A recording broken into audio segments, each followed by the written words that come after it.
Lieutenant Colonel Alexander Vindman is the first witness to arrive this week. He has just a few minutes to get to Longworth 1100, home to this week's House Intelligence Committee hearings. He'll make it with a little bit of time to spare. But what's about to play out is a carefully plotted game of chess between America's two political parties. Vindman, Penn State Jennifer Williams, and the 7 other witnesses set to testify this week are the pieces. Over the next 3 days, the committee and the American people will hear from officials who heard the calls, who spoke directly with President Trump. Was there a quid pro quo? The answer is yes. Everyone was in the loop. This is the second week of public hearings in the impeachment inquiry into President Trump.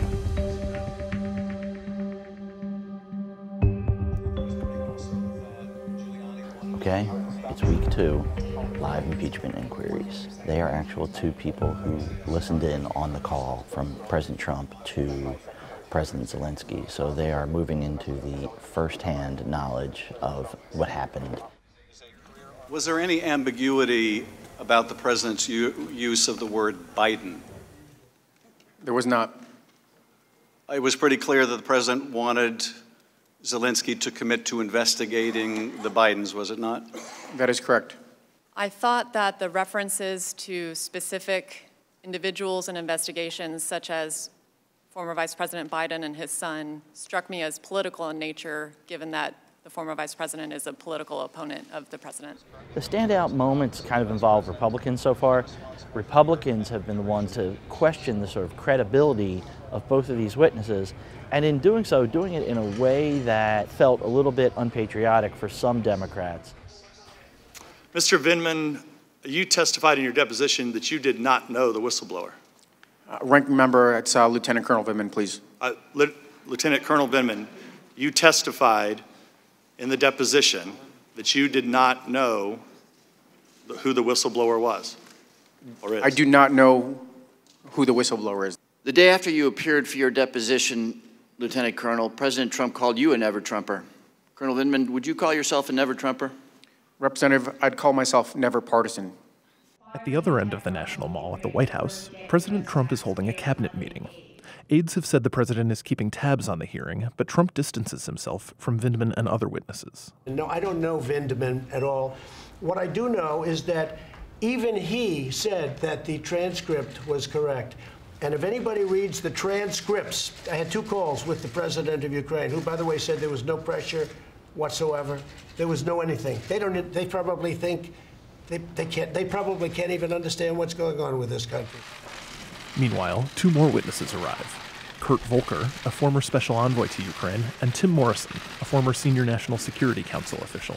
These are witnesses that Republicans wanted here, and if they're going to really change the arc of this case, they really need to do it this afternoon. And if they can't break through on that, then they really will be losing any chance to put any sort of dent in the case that Democrats have put forward. While Democrats focus on the details of Trump's apparent efforts to get the Ukrainians to investigate the Bidens, Republicans focus on a few specific words: quid pro quo and bribery. And there was no quid pro quo? Correct. Any reference to bribery? No, there was not. No extortion? Correct. Ukrainians were not even aware of this hold on aid, is that correct? That's correct. You know, pretty much, Ambassador Volker, you just took apart their entire case. But Volker, who Republicans hoped would be a key witness to bolster their case, quickly makes a connection between President Trump's interest in Ukrainian company Burisma Holdings and the Bidens.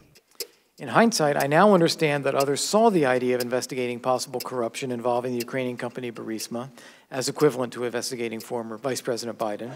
I saw them as very different, the former being appropriate and unremarkable, the latter being unacceptable.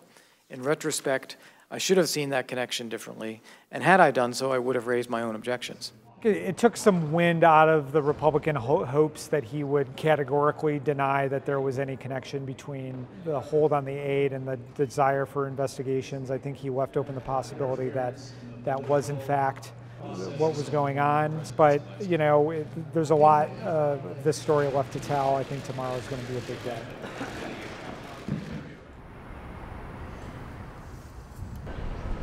It is a big day. Let's get right to the latest on the impeachment showdown. What could be The most critical day so far about to begin on Capitol Hill. All eyes on Ambassador Gordon Sondland, the man in the middle of this controversy, about to testify this morning. In his opening statement, Sondland gets right to the key question. Was there a quid pro quo? With regard to the requested White House call and the White House meeting, the answer is yes. Before Republicans on the Intelligence Committee even have a chance to ask questions, Sondland says the Vice President, the Secretary of State, and the White House Acting Chief of Staff were all aware of Trump's demands for investigations. Mr. Giuliani conveyed to Secretary Perry, Ambassador Volker, and others that President Trump wanted a public statement from President Zelensky committing to investigations of Burisma and the 2016 election.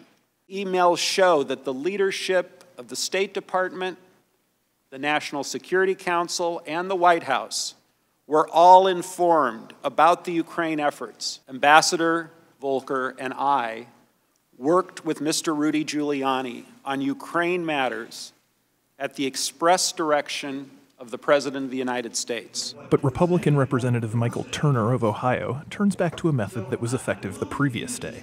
Specific, direct questions about Sondland's interaction with President Trump and his aides. No one on this planet told you that President Trump was tying aid to investigations, yes or no? Yes. So, you really have no testimony today that ties President Trump to a scheme to withhold aid from Ukraine in exchange for these investigations? Other than my own presumption. Which is nothing. I mean, that's what I don't understand. So you know what hearsay evidence is, Ambassador? Hearsay is when I testify what someone else told me. But Sondland was clear that circumstances and interactions with fellow U.S. diplomats drew him to that conclusion. Now, in your opening statement, you confirm that there was a quid pro quo between the White House meeting and the investigations into Burisma and the 2016 election that Giuliani was publicly promoting. Is that right? Correct. And in fact, you say that other senior officials in the State Department and the Chiefs of Staff's office, including Mick Mulvaney, Secretary Pompeo, were aware of this quid pro quo, that in order to get the White House meeting, there were going to have to be these investigations the President wanted. Correct. This is a seminal moment in our investigation, and the evidence you have brought forward is deeply significant and troubling. It's been a very tough morning for Republicans. Every other witness that we've had so far has been the sort of career diplomat, career military, career person who swears an oath. And Sondland's a political guy. He's a donor. He got this ambassadorship through connections, and that makes his testimony that much more important because it sort of cracks inside the political layer of this White House that you haven't had before. Do I have everything? Yep.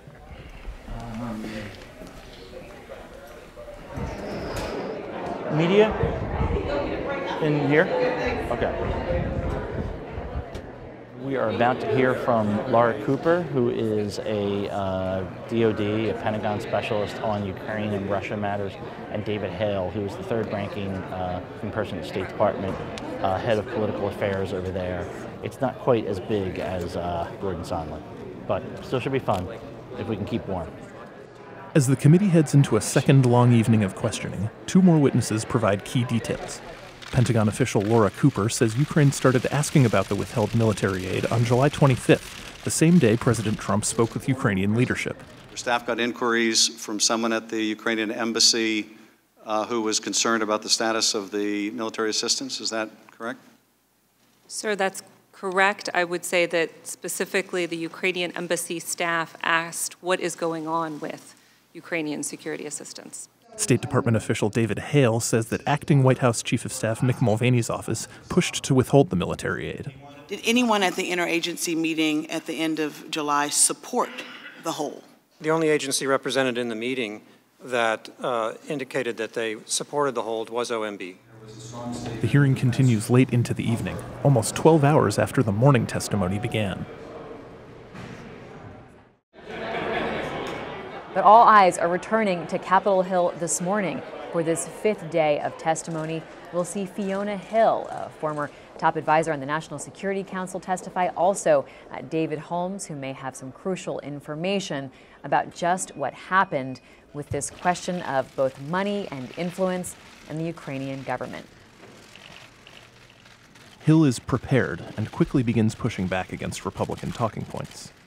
Based on questions and statements I've heard, some of you on this committee appear to believe that Russia and its security services did not conduct a campaign against our country, and that perhaps, somehow, for some reason, Ukraine did. This is a fictional narrative that has been perpetrated and propagated by the Russian security services themselves. The unfortunate truth is that Russia was the foreign power that systematically attacked our democratic institutions in 2016. She really shut down this idea that Ukraine was actually the ones that meddled in the 2016 election, and she called that very dangerous for Americans and very helpful toward Putin and Russia. She did it in probably the most forceful way of any of the witnesses so far. What was his role here? And he said that he was in charge of Ukraine. And I said, well, who put you in charge, Ambassador Sondland? And he said, the president. Did that surprise you when he told you that? It did surprise me. He was being involved in a domestic political errand. And we were being involved in national security foreign policy. And those two things had just diverged. Holmes, meanwhile, confirms some of the details the committee heard from European Union Ambassador Gordon Sondland the previous day. Ambassador Sondland replied, yes, he was in Ukraine, and went on to state that President Zelensky, quote, loves her ass. I then heard President Trump ask, so he's going to do the investigation. Ambassador Sondland replied that he's going to do it, adding that President Zelensky will do anything you ask him to do. And Ambassador Sondland stated that the president only cares about big stuff. I noted there was big stuff going on in Ukraine, like a war with Russia. And Ambassador Sondland replied that he meant big stuff that benefits the president, like the Biden investigation that Mr. Giuliani was pushing. Republicans toward the end today seem to be running out of steam and trying to figure out ways to counter Fiona Hill and David Holmes' testimony. You know, the two of them combined just come across as such sober, serious, thoughtful diplomats. Ultimately, the person who sets the real timetable for a possible impeachment vote is the Speaker of the House, Nancy Pelosi, who is holding a news conference across the street in the Capitol building. I believe that the truth will set us free. The president has said to me, the call was perfect. I said to him, the call was perfectly wrong. It ultimately won't come down to disputing the facts. It will simply come down to, do you believe this set of facts is an impeachable offense and something that he should be removed from office on? And a lot of Republicans will probably end up saying, we've got an election just around the corner and let the voters decide. After more than 30 hours of testimony from a dozen witnesses, Democrats are signaling they believe they have a case against the president, and Pelosi indicates they'll press forward soon. While Trump insists this week's testimony should bring the inquiry to a close. It's a hoax, it's a disgrace, it's an embarrassment to our country. None of us came here to impeach a president. That's not our priority, our vision for our country. Nancy Pelosi has done a terrible job as Speaker. There's never been a Speaker that's done so little. But would you, as the first order of business, take an oath of office to protect and defend the Constitution of the United States?